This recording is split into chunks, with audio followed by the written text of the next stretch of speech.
Homebrewers, welcome. Hope you're having a fantastic one. So I only did one video last week and I'm only doing one video this week. Valentine's Day is coming up, so I had a few orders I had to complete. So best to get them out of the way. So we're having a bit of fun today. We are brewing something for a bit of fun. It's not a serious brew, it's just for fun. So if you recall, we made a cabbage sake a while ago and that kind of put me off. It was, even though it worked and you could drink it, it's one of those ones that it's definitely a desperation drink. It was terrible. So we're starting up again and I thought I'd go for something a little bit more palatable, and we're going to brew up some cornflakes. Now we could use amylase, we could try and use malted grains to make a kind of beer, but no.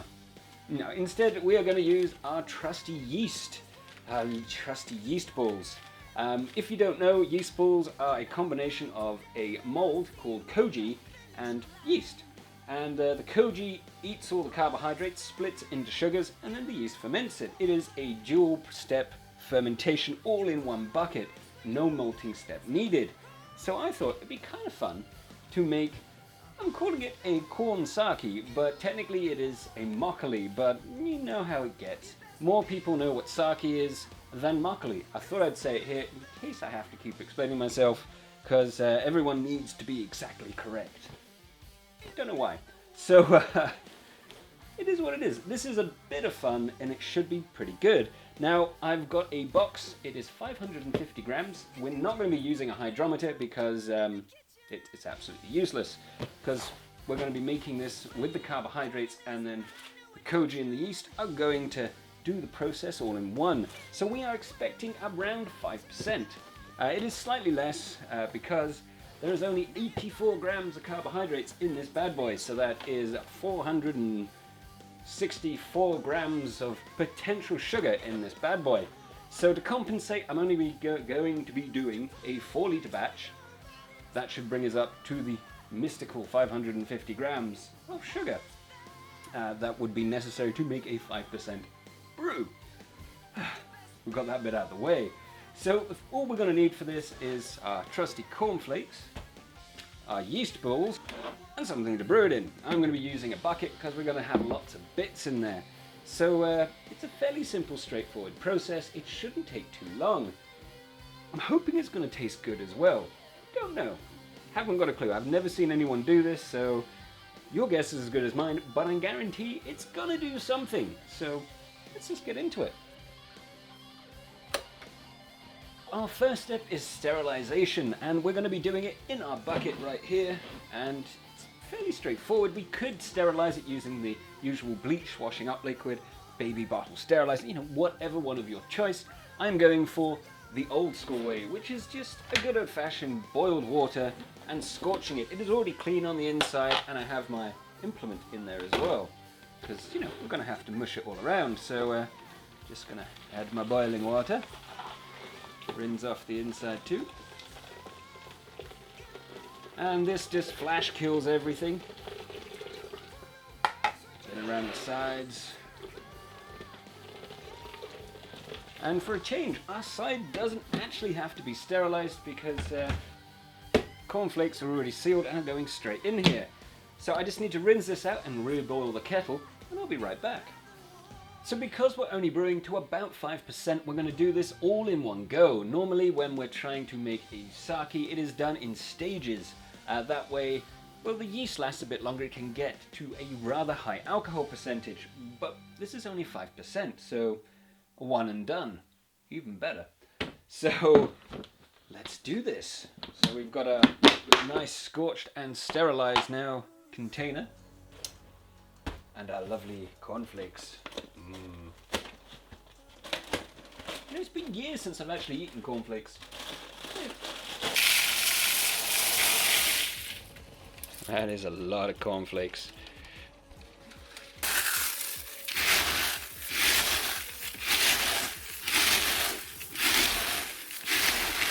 So because we're going for 4 litres of our tasty juice, I have got approximately 2 litres in here. This kettle's slightly inaccurate, so ish. And I'm happy with ish. So let's see what happens. Got our stirrer.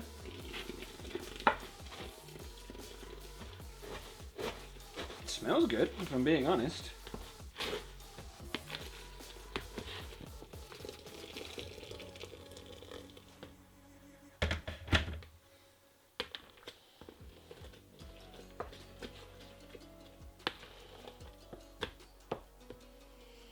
Alright, so since this is all nice and in bits and fine, and we've got our boiling water, it is slightly going to cook and thicken, so I'm going to leave this for about 10 minutes, and I'll see you in 10 minutes. So it's been about 10 minutes, and our lovely cornflakes have formed. Well, basically cornflake porridge. It's thickened up quite a lot. I mean, it's, yeah, gelatinized, which is just what we want. Now, it is too hot to add in our yeast balls currently, because this is still, well, as you can see, the steam's still coming off. So what I've got is my kettle, which has been sterilized via boiling, and it's filled with cold water. So I'm gonna balance it out by adding in our cold water now. Basically turning this into, well, cornflake soup. So let's just give this a nice mix. Try and break up the porridge. That way the koji can get to everything and, well, hopefully do its magic.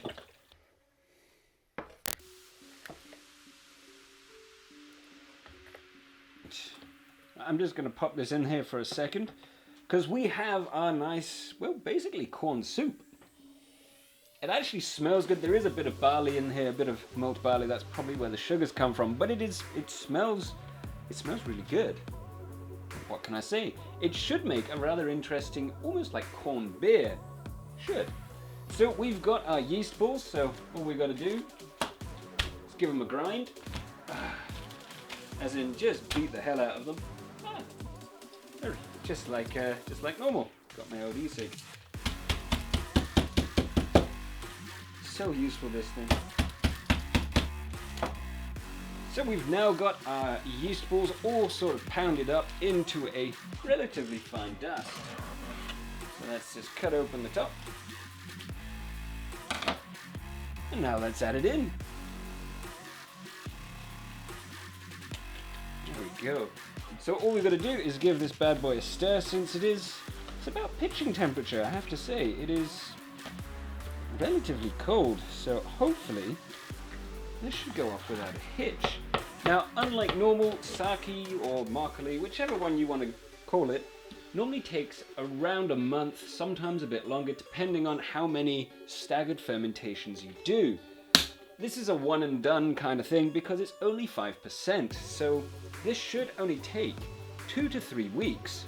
Now, koji and the yeast balls in general, they do like a slower fermentation normally, but I'm hoping that I can just ferment this normally and the lactic acid build up, because there is a bit of lactic acid in all this type of thing, isn't too strong just with a normal fermentation, no temperature controlling, because, well, if there is, this is going to be kind of sour, and I don't want that. So we're going to see what happens with this, because it could be pretty good, and if it tastes good, I'll probably end up doing some popcorn, seeing how that one works out. So guys, bit of fun, hope you enjoyed this video.